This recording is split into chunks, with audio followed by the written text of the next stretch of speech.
Senhor presidente, senhoras e senhores parlamentares, cumprimentando vossas excelências, cumprimentando os convidados indicados por todos os partidos, agradeço a presença de todos. Temos aqui já especialistas, representantes de organizações não governamentais, movimentos sociais, e é acertada, senhor presidente, a decisão de vossa excelência e do colégio de líderes dessa casa de realizar, de fato, essa comissão geral para tratar desse tema que vem mobilizando o país inteiro e o mundo inteiro, que é a preservação da Amazônia.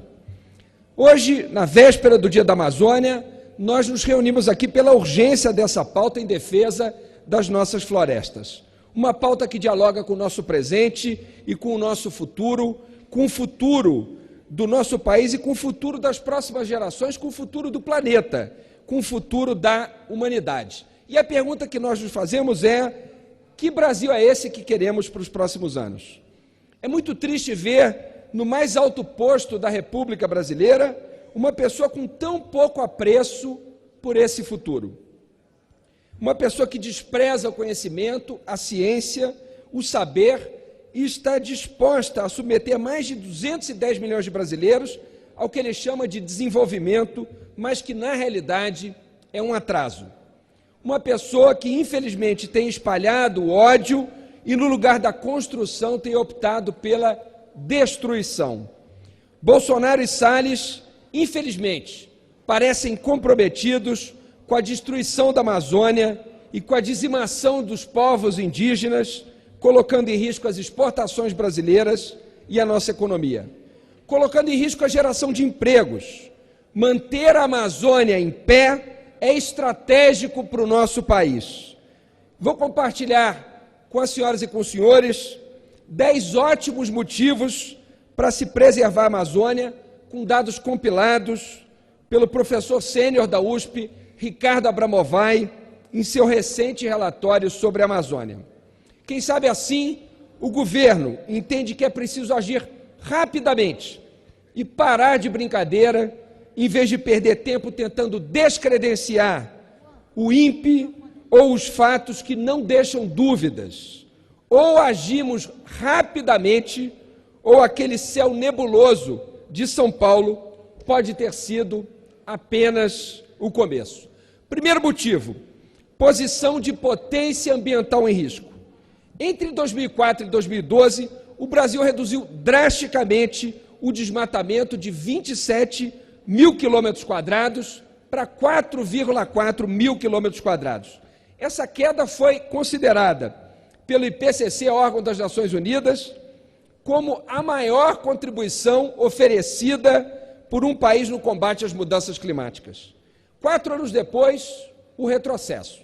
Em 2016, o Brasil foi o 7º maior emissor mundial de gases de efeito estufa, mais de 2 bilhões de toneladas. O desmatamento foi responsável por 51% dessas emissões que agravam o aquecimento global.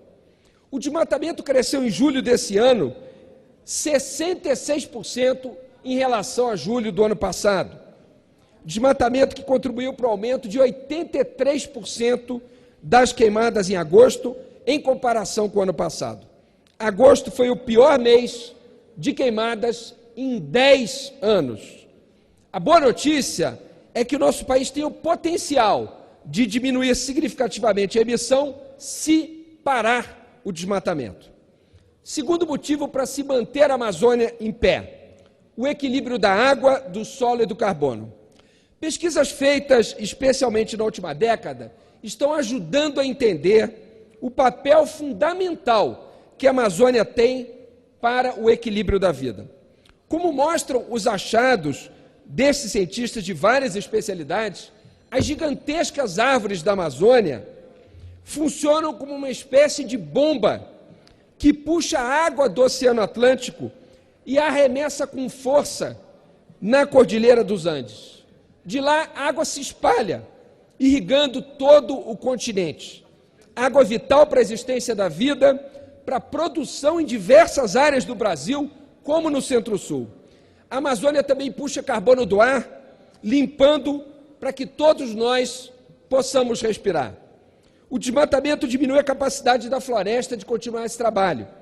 O impacto sobre a capacidade de captar e bombear água para a atmosfera é enorme, provocando mudança no regime de chuvas.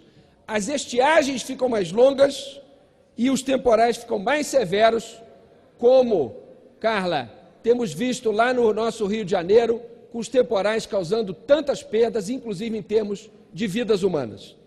Terceira razão, abriga povos tradicionais, uma cultura a ser preservada. Vivem nas terras indígenas da Amazônia 170 povos que falam línguas distintas, num total de 450 mil pessoas. Um patrimônio cultural que o Brasil deveria preservar e do qual deveria se orgulhar, mas que está sendo continuamente atacado, inclusive pelas palavras do presidente. As unidades de conservação e, sobretudo, as terras indígenas tendem a ser mais preservadas na Amazônia. Mais de 30% da água consumida no Brasil é captada diretamente em fontes a jusante de áreas protegidas. Essa proteção significa que essas fontes permanecem limpas, necessitando de poucos investimentos para o tratamento da água. Quarta razão, a floresta vale mais em pé do que arrasada, do que destruída. Há muitos benefícios trazidos pela floresta em pé, como o equilíbrio da água, que eu já mencionei, mas há também o carbono armazenado, que deixa de ser emitido por não ter havido desmatamento, a polinização, a retenção de nutrientes e o turismo, entre outros. Portanto, a floresta é muito mais valiosa para o Brasil, inclusive em termos econômicos, se ela estiver em pé, do que se ela for derrubada. Preservar a floresta é melhor do que destruí-la. Quinta razão, a Amazônia não precisa ser desmatada para a expansão do agronegócio. Dados recentes também mostram que quando o desmatamento mais caiu, mesmo assim, a produção agropecuária brasileira cresceu. Ao contrário do que se pensa, o desmatamento gera desemprego. O desmatamento desemprega. A preservação da floresta garante empregos de qualidade e garante um futuro melhor para o Brasil. Sexta razão, o desmatamento afeta negativamente a produção. Já a queda do desmatamento não tem impacto no PIB. Portanto, quando o desmatamento cai, o PIB não é afetado negativamente. Quando o desmatamento aumenta, ele é afetado negativamente e ele vai afetar a produção agropecuária brasileira, como se estimou recentemente. As mudanças climáticas daqui para 2030 devem provocar perdas de 7,4 bilhões de dólares para a agricultura já nesse ano. Portanto, as mudanças climáticas prejudicam a agricultura, por isso é fundamental preservar as florestas. O reflorestamento, sétima razão, é uma oportunidade de geração de empregos e renda. Reflorestar gera emprego e renda. Desmatar gera desemprego. Portanto, para emprego e renda tão importantes no Brasil de hoje, é fundamental preservar a floresta. Oitava razão, a nossa floresta conserva a maior biodiversidade do planeta. Fundamental proteger essa biodiversidade, dentro da qual certamente se encontram as curas para muitas doenças e há muito potencial de desenvolvimento científico e tecnológico ainda não descobertos. Por isso é fundamental proteger a floresta e investir em ciência, ao contrário de cortar bolsas de pesquisa, recursos do CNPq e da CAPES. Veja aqui a SBPC presente entre nós. Nona razão, há muitas riquezas ainda a serem descobertas na Amazônia, e não me refiro aqui aos metais, tão almejados pelo presidente da República. Me refiro aqui a seres, a substâncias, a descobertas que ainda podem ser feitas na Amazônia, se nós tivermos a coragem de conhecê-la, mantendo-a preservada e em pé.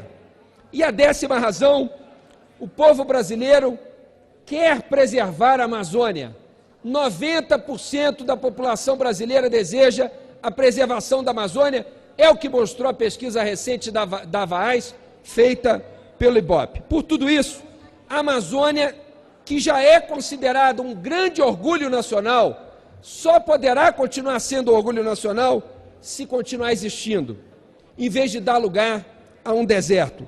Não há razões econômicas que justifiquem tamanha insistência na destruição da Amazônia. Ao contrário, o vigor da agropecuária brasileira não depende do desmatamento, mas da sobrevivência. Mas a sobrevivência da agropecuária depende da floresta em pé e do nosso regime de chuvas. Essa visão de que ou se produz pela agropecuária ou se preserva o meio ambiente é uma visão atrasada. O mundo inteiro já deixou isso para trás e o nosso presidente da República e o nosso ministro do Meio Ambiente insistem nessa visão atrasada. Isso não é desenvolvimento, isso é atraso, isso é retrocesso.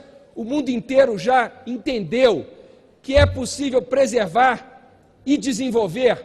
Aliás, só é possível desenvolver se preservar. Por isso, senhor presidente, cumprimento mais uma vez a Vossa Excelência pela realização dessa comissão geral, por acolhermos aqui no plenário os representantes de organizações não governamentais e movimentos sociais, especialistas e cientistas. E juntos vamos defender e proteger esse grande patrimônio brasileiro e mundial que é a Amazônia. Sim, ela diz respeito à nossa soberania, mas a nossa soberania deve ser usada para proteger essa riqueza e não para destruí-la.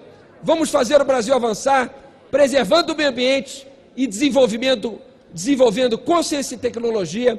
Viva a Amazônia brasileira, viva a preservação ambiental. Muito obrigado, senhor presidente.